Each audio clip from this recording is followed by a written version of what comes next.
claro que tem muitos sonhos ainda. Praz, aqui de novo. Considerando que o Palmeiras manteve o elenco para esse ano, contratou mais reforços, dá para considerar o Palmeiras favorito na Libertadores? Ah, não. É muito difícil tu apontar favorito na Libertadores, até porque a gente não tem muitas ideias das equipes, né? Tem equipes que são desconhecidas. O próprio campeão da Libertadores do ano passado, no início da competição, ninguém apontava como favorito e foi um justíssimo vencedor, né? Chegou na final da Sul-Americana depois também. Então, é difícil tu fazer análise. Às vezes, tu se prende à camisa, à tradição, né? De times grandes da Argentina, do Uruguai, do Brasil, e dentro de campo não se reflete. E a gente tem inúmeros exemplos, o Once Caldas também, né? LDU. Então, é difícil. Eu, pelo menos, um campeonato brasileiro, tô analisando os times lá pro meio do começo do campeonato, até pode ter uma opinião formada. Agora, para Libertadores, eu acho mais complicado de analisar. Tudo bem, Praz? Bom dia. A gente fala muito, né, quando você vem aqui, sobre você ser o símbolo de uma reconstrução do Palmeiras desde a Série B, passando por tudo que você passou. Você hoje é um ídolo. Você acha que esse fato de você ser um ídolo tem que ser levado em consideração na hora de uma dúvida entre o goleiro que foi bem ano passado e você com a sua história aqui no Palmeiras, ou simplesmente o momento tem que ser analisado? Cara, passado não garante ninguém. O que aconteceu na semana passada, o que aconteceu no ano passado, há 2 anos, não garante ninguém. O que garante o cara é no dia a dia. O treinamento e o desempenho. E pelo menos eu sempre encarei as coisas assim, e acho que o correto no futebol é isso. E ainda sobre esse novo momento do Palmeiras, hoje você olha aqui para trás, tem um centro de excelência, uma coisa que não tinha antigamente, o departamento totalmente profissional. Parece o mesmo clube que quando você chegou aqui, no final do 2012? Ah, tá muito diferente, né? Começar por toda essa estrutura, né? O estádio não estava pronto ainda. Sócios, se não me engano, eram 8 mil sócios, agora são 130 mil, acho. O time estava na segunda divisão, né? Era um momento difícil, até financeiramente também. O clube, para conseguir honrar os compromissos. E agora é o centro de excelência, né? Bom, e depois os resultados dentro de campo. Eu vim aqui para jogar a segunda divisão, fui campeão da segunda divisão e 2, 3 anos depois sou campeão brasileiro, sou campeão da Copa do Brasil e encontro o clube numa situação totalmente diferente, né? E falando em clube de futebol, acho que é num período curto, né? Para uma reestruturação da maneira como foi.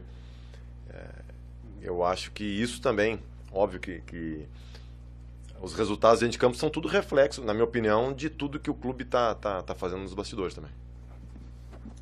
Praz, tudo bem? Tudo bem. Eu queria, você é um especialista, um dos melhores goleiros desse país, eu queria que você me dissesse, por favor, quais as suas vantagens em cima do Jailson e a do Jailson em relação a você, quer dizer, seus pontos fortes e do Jailson, por favor. Se você fosse o Eduardo Batista, né? A minha vantagem em relação ao Jailson, eu acho que eu sou mais bonito e tenho mais cabelo que ele, só.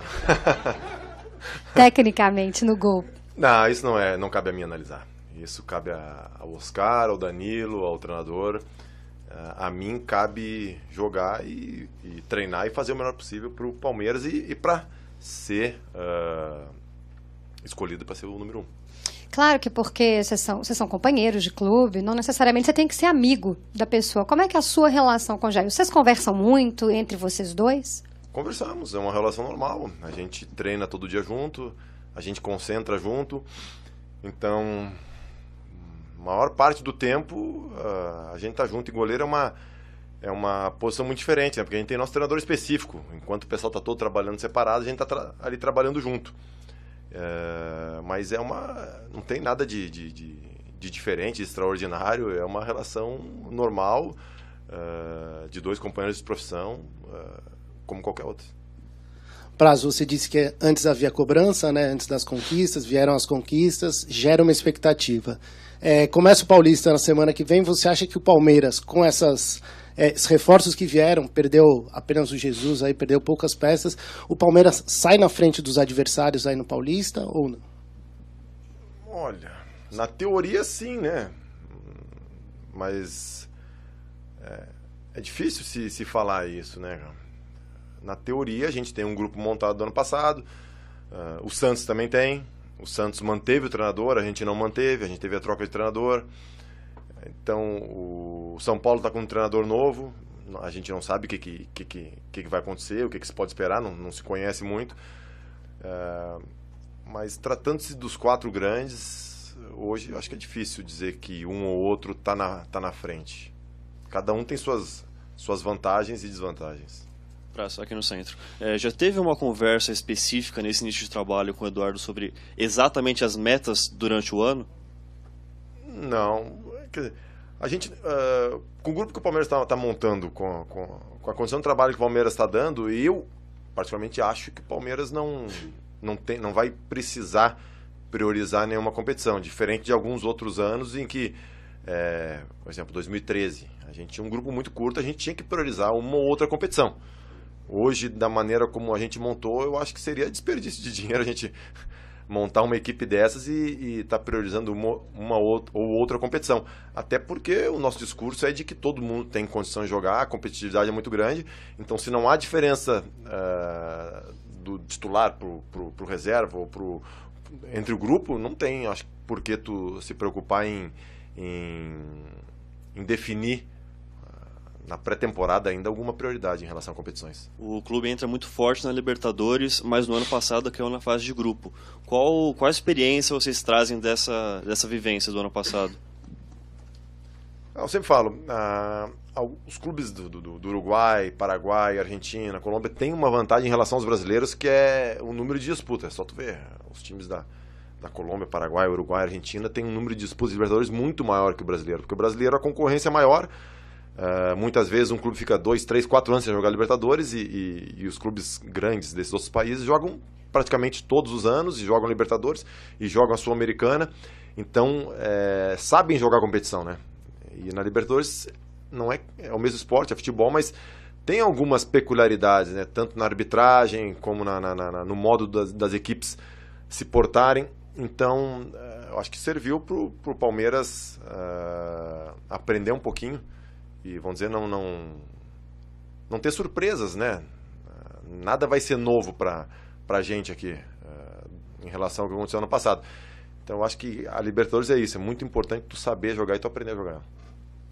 Praz, aqui no centro, até pegando esse gancho, o Palmeiras trouxe aí o Guerra, que foi jogador destaque da Libertadores ano passado, o William também, o ex-campeão da Libertadores. De que forma, tendo elenco esses jogadores que já são mais cascudos na competição, pode ajudar vocês a não serem surpreendidos até mesmo por times de menor expressão, de menor camisa na competição?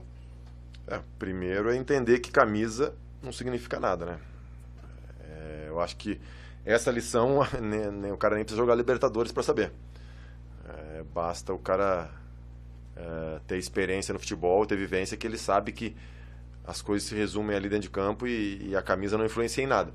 Agora, óbvio que são jogadores que têm uma experiência, que já jogaram, de repente tu vai jogar em lugares que muitos não conhecem e um outro jogador já conhece, e tem lugares que tem uma particularidade da maneira que o time adversário gosta de se postar, como a torcida reage, e isso só vai ter com a vivência. E a gente teve ano passado, esse ano todo mundo aqui já vai estar um pouquinho mais experiente, e esses que já disputaram outras Libertadores em outras equipes também vão poder agregar um pouco mais de conhecimento para a gente.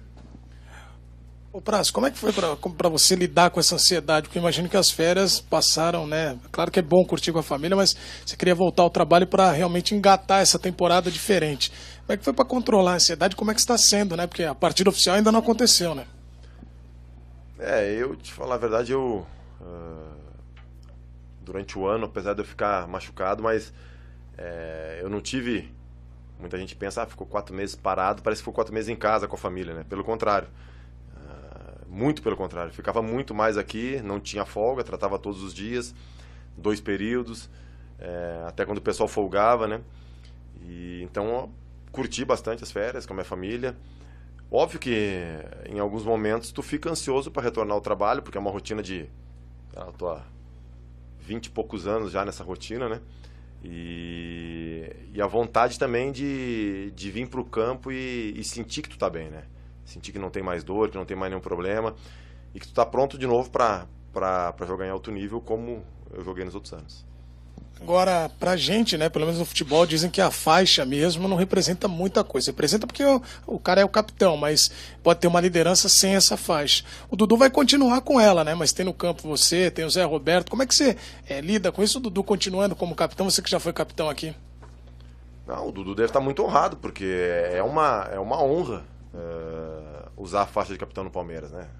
Quem disser que não é uma honra, que não fica lisonjeado com isso, está sendo hipócrita. Mas, como tu falou, é uma simbologia e isso não influencia em nada, pelo menos na minha postura dentro de campo. Eu vou continuar sendo a mesma pessoa. O Praz, nesse começo de temporada, tenho observado muito por parte nossa, aqui da imprensa, as análises seguintes em relação ao Eduardo Batista, que ele vai ter muita dificuldade para controlar o ambiente interno, né, principalmente com a chegada de novos nomes, jogadores consagrados, aí o caso do Felipe Melo, que é até um pouquinho mais polêmico. Como é que você vê esse tipo de análise, né? Você acha que o grande desafio fora de campo, né, além de organizar a equipe, de fato é controlar esse vestiário, ou vocês já têm uma coisa muito encaminhada, muito próxima do ano passado, que era um ambiente muito bom entre vocês jogadores, que não vai influenciar tanto o trabalho do Eduardo? As pessoas, quando tem mudança, as pessoas se preocupam com uma série de coisas, né? Tem gente que se preocupa com a parte do ambiente, tem gente que se preocupa com a parte tática, tem gente que se preocupa com a parte emocional. Então, como ele está chegando agora, são todas questões que vocês levantam e que a gente que a gente não consegue responder. Isso vai ser respondido durante o ano com o desempenho dentro de campo, na parte tática, com o ambiente fora de campo entre os jogadores. Mas em relação a jogadores mais consagrados, eu não faço essa relação de jogador mais consagrado mais difícil de lidar. Jogador que não é tão consagrado não é difícil de lidar. Eu acho que é a personalidade de cada um. E a gente, ano passado aqui, a gente teve, como todo grupo, inúmeros problemas e foram resolvidos internamente e a gente isso não atrapalhou em nada o nosso ambiente e a nossa caminhada. Pelo contrário, a gente sempre foi um grupo muito maduro e sempre soube resolver todas as diferenças ou problemas que a gente teve de uma maneira bem direta e bem tranquila. E você, como um dos líderes do time aqui, um dos jogadores que está mais tempo no Palmeiras, como é que você viu a entrevista do Felipe Melo na semana passada, né, a repercussão e as próprias palavras que foram ditas por ele? Em relação a entrevista que ele deu, que ele falou sobre os jogadores uruguaios, sobre jogar no Uruguai, sobre até aspectos um pouco mais de violência. Não, então, mas acho que foi um modo de se expressar. Ele não quis dizer literalmente de tapa na cara, até porque ele sabe que se tapa na cara, se der soco, se der porrada, vai expulso. Foi uma maneira de dizer que tem que ser viril, que tem que se impor e que a Libertadores apesar do nosso time ser técnico, o brasileiro ser mais técnico, a Libertadores é uma característica de jogo de muita pegada, muito contato físico, e que se tiver que ter contato físico também, além de jogar bola, a gente vai ter contato físico também. Ô Praz, pegando carona na pergunta do Dudu, da galera aqui, sobre o momento difícil que você viveu, em algum momento passou pela sua cabeça, pela idade que você tem, pela trajetória que você tem no futebol brasileiro, ídolo em grandes clubes aqui do nosso país, passou por algum momento você abandonar, parar, encerrar o seu ciclo? Não, pelo contrário. Eu não poderia parar num momento assim. Eu acho que pelo contrário, isso, na minha cabeça eu tinha justamente que eu tinha que voltar, que eu ia voltar a jogar futebol. E quando eu parar de jogar futebol, com certeza não vai ser numa situação dessa. Vai ser de uma forma boa, de uma forma muito positiva. Agora uma pergunta material que a gente está preparando sobre esse estreitamento que teve depois do acidente da Chapecoense com o povo colombiano. Eles fizeram uma linda festa no bom sentido, né? Uma grande homenagem a tudo que aconteceu em relação ao acidente. Houve uma aproximação, ficamos mais próximos do povo colombiano.